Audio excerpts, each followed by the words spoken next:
Hello and welcome to part 1 of my first tutorial where I will be showing how I would approach the sounds for the harpies in the upcoming game Sheol. Big thanks to the fine people at Tauron Glyph for making a fun game and for supporting these tutorials. Sheol is in early access on Steam and I'd encourage you to check it out if you like games with cool monsters. In this tutorial, I'll show you step by step how I made sounds that I think would go well with the harpies in this game. What I've done is each time I've decided on a step to take, I recorded myself explaining what I've done, the effects I've used, and showing the before and after. So I kind of recorded this as I was going along. Alright, so the first thing that I have done is I have organized my session to allow for sections for each of the different sounds that I can picture the harping making as it goes through the different animations. So I've got one that I've started here for when it first detects the player and starts approaching. I've got another one for when it gets hit by the player. A third one for when the harpy is attacking. And then one last scream as it dies. Now, the sound that I've started out for these is I figured I should start with birds. So I took a recording that I made, or several recordings that I made of my mom's chickens, and stretched them a little bit, applied some filtering to get rid of the scratching sounds that they make as they scratch around in the dirt. And here's what I've got so far.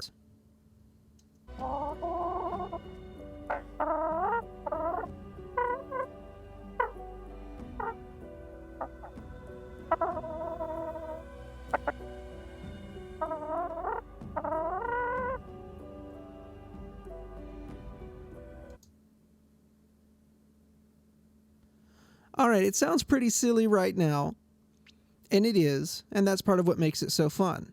What we're going to do next is I'm going to apply some pitch shifting and start making these sound more like a monster and less like a chicken. Alright, and we're back after I've finished up the pitch shifting.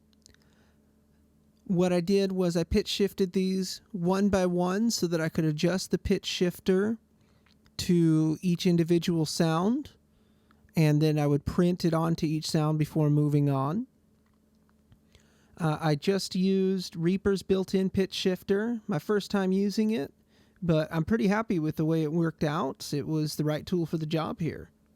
I was using, if you're interested, the rubber band library preserve formant setting for most of it, and other times I'd use the Elastic Pro algorithm. And that worked when the rubber band library didn't sound so good. So let's hear what we've got now with the pitch shifting.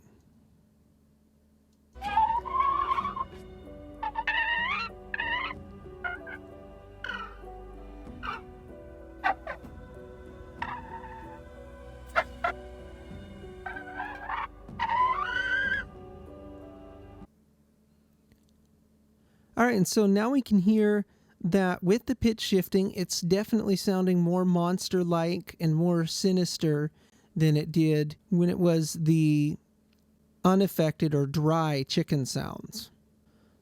So, next thing that I will be adding will be distortion. Okay, I've added some distortion. I tried several different distortion units out and ended up going with this Abbey Road Saturator.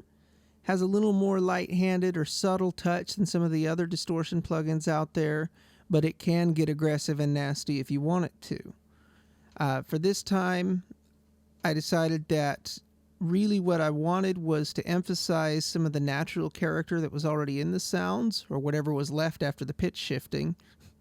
And this actually did a good job of covering up some of those digital sounding artifacts left over from pitch shifting, and helped it sound more natural and real world again. I guess as real world as harpies can get, but it sounds more convincing now. Let's hear it.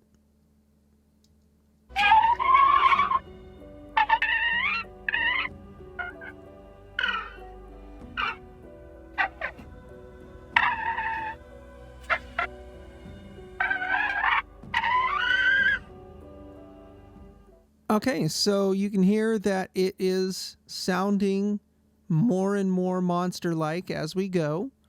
Next will be to add some reverb or some delays, maybe both to that.